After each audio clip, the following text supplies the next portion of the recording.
Presentar a nuestro próximo invitado. Se llama Diego Cabot, nació en la provincia de La Pampa, es abogado, tiene un posgrado en opinión pública y medios de comunicación, cursado en Flaxo.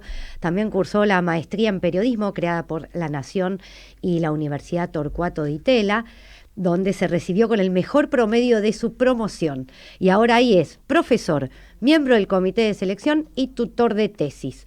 Fue becario del Departamento de Estados Unidos, escribió junto al periodista Olivera los libros Hablen con Julio, una obra sobre Julio de Vido, El Buen Salvaje, un trabajo sobre Guillermo Moreno, y Platos Rotos, una investigación sobre el gobierno kirchnerista.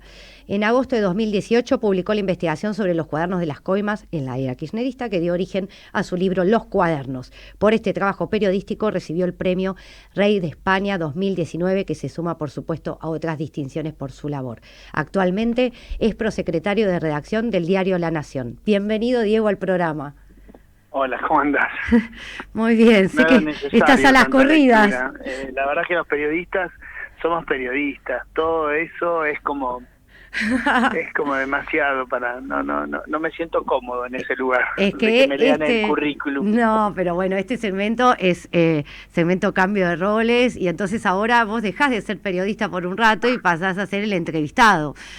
Así que vas a tener que acomodarte durante unos minutitos, que sé que tiene que ser breve la entrevista por la situación que estamos viviendo y que requiere de tu atención. Pero bueno, vamos a la primera pregunta. ¿Cómo surgió tu vocación por el periodismo?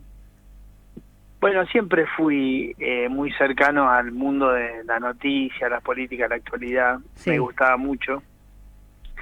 Yo soy de La Pampa y como de familia de clase media, siempre me dijeron, bueno, pero andá por una profesión de las de fondo, de las más clásicas, y de ahí te vas. Y bueno, hice eso, me recibí de abogado, sin vocación por el ejercicio del derecho, de la abogacía. El derecho me gusta mucho. Sí. No así tanto la abogacía. Y después, cuando me pude acomodar un poco en la vida, hice un máster en periodismo que vos leías, y ahí ya me quedé. Me dio una oportunidad en el diario y ya hace 18 años que trabajo ahí. Te iba a decir, ¿cuál fue tu primer trabajo? Ese. Sí. ¿Y tu primera nota periodística, te acordás? ¿Sabes que no me acuerdo? El otro día me preguntaron y no tengo idea cuál fue. Debe haber sido algún recuadro, ¿viste? Porque cuando entras a una redacción sos poco menos que un mueble, ¿no? Yo siempre digo, en una redacción, que es un lugar que funciona desde el caso de La Nación, hace 50 años, 150 años, o en ese momento 130, antes que yo inicie. Si te quedas quieto, viste, te apoyan un papel y finalmente te convertís en un mueble, viste. O sea, vos te tenés que como que acoplar un engranaje que ya funciona, ¿no? Entonces, siempre empezás muy de abajo en las redacciones. No es tan común, por lo menos cuando es tu primer trabajo de periodista, no es común, es inédito, te diría, que empieces escribiendo la tapa del diario. Claro. Bueno, entonces vamos a las notas que sí seguramente te acordás. Escribiste muchas, algunas de ellas trascendieron las fronteras, principalmente las investigaciones de temas de corrupción. Si tuvieras que elegir una, con algún criterio que vos mismo dispongas, ¿cuál elegirías? Una nota, y hay muchas que me gustaron hacer. Bueno, obviamente lo de cuadernos me gustó porque me requirió como mucha cabeza en cuanto a la estrategia, ¿no? Porque era un caso muy complicado donde estaban involucrados los empresarios más importantes de la Argentina, que son mucho más peligrosos, porque en el sentido peligroso digo porque no sé cómo actúan, no cómo iban a actuar cuando se los acusa de corrupción así públicamente, ¿no? O sea, uno puede entender más cómo iba a actuar el kirchnerismo, porque ya lo sabíamos, ya habían sido acusados muchos, pero no sabía cómo se iban a mover los empresarios y demás. Y porque además yo sabía, eso sí, también era una certeza, que iban a contratar a los mejores estudios jurídicos de la Argentina, incluso alguno hizo algo por afuera, ¿no? Con algún estudio de afuera. Entonces era como muy difícil tratar de no equivocarse. Claro. O si querés, más que muy difícil, era como todo un desafío, ¿no? O sea, ¿cómo hago para no equivocarme frente a estos pesos pesados que van a aparecer? De hecho, aparecieron y hay, como te digo, hay 170 procesados y hay 170 estudios jurídicos, ¿no? Claro. De los mejores de la Argentina interviniendo. Y después otras, muchas me han gustado hacer. Quizás una de las últimas que me gustó mucho hacer fue un recorrido que hice hace muy poco, te diría, mayo y junio, por las fronteras del norte, mientras acá se hablaba de restricciones, 600 pasajeros, ¿te acordás? Por día, ingresos, y toda esa cuestión formal. Yo me fui a las fronteras del norte y conté que eso era básicamente un colador y que ninguna de las regulaciones que en las zonas urbanas, y puntualmente en Buenos Aires, se respetaba, ahí tenía algún tipo de valor, ¿no? Como la otra Argentina, que no responde a la regulación presidencial. O sea, ahí nadie le importaba que el presidente ponía y fruncía el ceño y decía, vamos a dejar 600 personas por día entrar. No le importaba a nadie, pues todo el mundo entraba y salía del país, incluso sin hacer migraciones, ¿no? Claro. Y para hacer las investigaciones, tenés, imagino, tu propio librito, ¿no? Y según el grado de complejidad o el tema, ordenás cómo procedés, pero ¿hay como alguna regla o algún marco general, algunos pasos a seguir cuando uno quiere realizar una investigación periodística? Sí, bueno, son todas distintas, ¿no? En mi caso no te podría decir que hay dos iguales, porque siempre que vos haces una investigación o un trabajo, a veces la gente le llama investigación a notas periodísticas, ¿no? Sí. Pero cuando vos haces un trabajo interesante, siempre hay uno, al menos, que no quiere que se publique, ¿no? Eso es como una regla. Siempre hay a uno que no quiere que se publique. Si vos no molestás a nadie con una nota, molestás en el sentido de que hablás de alguien o de algo, y no es interesante, ¿viste? O sea, si nosotros los diarios lo hiciésemos con las gacetillas de prensa que recibimos, no los leería nadie.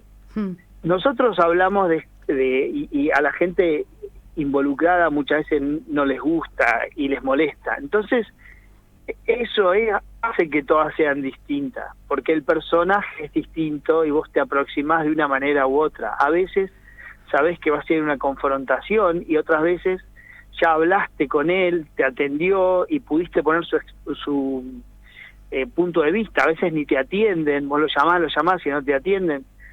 Y es muy distinto cuando te atienden, podés poner su punto de vista, ya estás más tranquilo, ¿no? Ahora, lo que sí tengo en cuenta siempre, y eso sí te diría que es como mi regla, es cómo me voy a defender al otro día, ¿no? Porque irremediablemente van a venir por vos. Y yo no tengo muchos activos, tengo el lugar donde viven mis hijos, donde vivo yo, y después, si querés, mi credibilidad, y van a venir sobre eso, justamente sobre esos activos. Entonces siempre tenés que pensar muy bien cómo te vas a defender al otro día, ¿no? Porque está bien, te va a palmear la espalda tu mamá, mi tía negra, mi abuela no sé qué, mis vecinos, pero lo real es que va a venir un contraataque contra vos. Claro. Y ahí tenés que estar preparado. Entonces esa es como la regla. ¿Cómo me defiendo mañana? Si esto no lo puedo defender mañana ante ataques fuertes, más vale no lo pongo. Y ese es como el mejor de los, si querés, como de los reaseguros que uno puede tener, ¿no? Muy bien. Bueno, fuiste el periodista que denunció los hisopados irregulares en Ezeiza. Investigaste, publicaste lo que pasaba, pero ¿creés que podría archivarse la causa? Sí, se va a archivar la causa, sin duda. Se va a archivar porque en realidad no hay... Pará, da un minuto, Sí. Porque en realidad no hay intenciones de investigar, y si no hay intención de investigar, no se encuentran nunca los delitos. Así que se va a archivar. seguramente. Y eso te frena de pensar en hacer otras investigaciones sabiendo que vos descubrís, publicás, No, todos se enteran y... no, yo te diría que no, porque ahí sí me frustraría a diario, ¿no? Claro. ¿Por qué? Porque yo no tengo las herramientas de la justicia, ni tampoco tengo que andar condenando a nadie. Mi trabajo es otro. Y si los otros no hacen bien su trabajo, o si no solamente que no hacen bien su trabajo, sino que hay una sociedad que no lo demanda. Claro. La verdad es que hay una sociedad que no pareciera no demandar, ¿no? Que se juzgue realmente a los corruptos y demás. De hecho, en 2019 no lo demandó. Entonces, no es yo no puedo hacer nada contra eso. Si la justicia no avanza y si la gente realmente no le interesan estos temas, yo no puedo hacer nada. Yo lo único que puedo hacer es seguir haciendo mi trabajo. Sí. Si no, sí me frustraría. Claro. ¿No? Porque digo, bueno, pues yo hago esto y no pasa nada. Sos el auditor, viste, que descubre el delito y la empresa no hace nada. Pero ese es tu trabajo, ¿no? Que justamente que se cause algún tipo de efecto. El mío no, el mío es contar historias, y si las historias son de corruptos, y bueno, son de corruptos, y si la Argentina no las quiere condenar, es un problema de la Argentina. A mí me da bronca como ciudadano, pero como periodista sigo adelante. Claro. Bueno, prometí que iba a hacer una entrevista más breve para liberarte rápido, así que cierro con la última pregunta y elegís vos la extensión con la que vas a contestar. Básicamente... No tengo tiempo. Sacaste una nota ayer que se titulaba "Un gobierno chamuscado por una bomba que él mismo armó". Con los acontecimientos de esto, ni siquiera te voy a decir estos últimos días, son horas o minutos. ¿Escribirías lo mismo hoy? ¿O qué sabemos hoy que no sabíamos ayer? ¿O cambió tu opinión en algún sentido respecto de la situación actual? No, yo sí cambiaría, pondría ya incendiado, ¿no? Y no chamuscado. Ah, bueno. Pero bueno, eso sería por ahí la diferencia. Cada hora que pasa nos encontramos con esto. Y a mí, la verdad es que esta novela satírica, por darle un estilo, digamos, literario al que yo admiro, que es la cosa satírica, ponele que esto sea algo satírico, por no decir morboso, ¿no? Me importa relativamente poco, porque esto irremediablemente se va a arreglar. El peronismo tiene que seguir gobernando, este gobierno tiene digamos, un mandato y lo va a poder hacer, y lo va a tener que hacer, digamos, con mejores o peores hombres, con los que consiga, pero lo va a tener que hacer. Lo que a mí realmente me importa es la mirada un poco más larga, ¿no? Y la mirada larga no se modifica en nada. La Argentina tiene por delante 2 años que los va a tener que arreglar, como digo, gran parte de los que generaron esta bomba, ¿no? O sea, no es lo mismo lo que le pasó a Macri, que llegó y de hecho él ni siquiera explicó lo que había, ¿no? Para mí uno de los errores comunicacionales más grandes de la historia democrática argentina, ¿no? Sí. Porque le termina teniendo consecuencias importantes finalmente después de su mandato, ¿no? No haber explicado y haber siempre mirado al segundo semestre como objetivo y demás. Este gobierno, ¿qué le pasó? Que no llegó el objetivo aguante, que es lo que hizo por ahí Kicillof y Coqui Capitanich cuando asumieron después de la derrota de 2013 Cristina Kirchner, que fue efectivo y eficiente para llegar a las elecciones sin que haya un crash. Bueno, ahora no están dadas esas condiciones. Faltan 2 años, la macro está mucho peor y algo va a tener que pasar. Y bueno, eso realmente te diría como un interrogante muy, muy grande y una diferencia muy grande con aquello.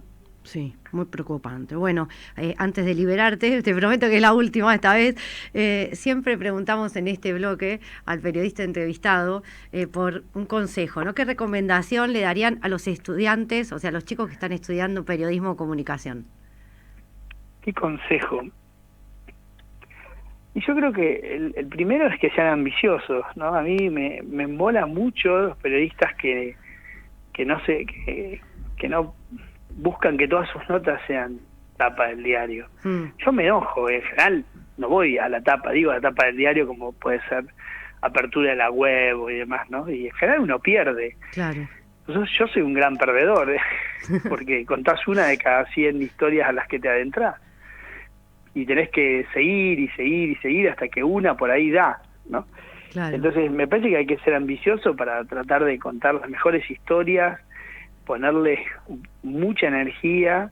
Es una profesión que tiene su trabajo importante hasta que podés navegar o volar, si querés, por encima de las ¿cómo sería? Como de la tormenta, ¿no? ¿Viste? Cuando vos en el avión salís y está todo nublado y en un momento pasás Sí. y navegás con un sol pleno o volás con un sol pleno y abajo no se ve una gota de sol. El periodismo es un poco eso, ¿no? Pasar las nubes de la tormenta son difíciles, es una profesión muy dura, donde se trabaja mucho, a veces se está no del todo bien pago, Claro. donde las presiones son muy fuertes y donde las posibilidades también de la comunicación, no digo el periodismo, pero de la comunicación, están muy cerca y mucha gente se termina yendo porque esos lugares son un poco más reposados, obviamente mejor pagos. Claro. Entonces, el periodismo, digamos, ahí hay como una suerte de darwinismo, ¿no? Y hay que ser muy valiente y ambicioso para quedarse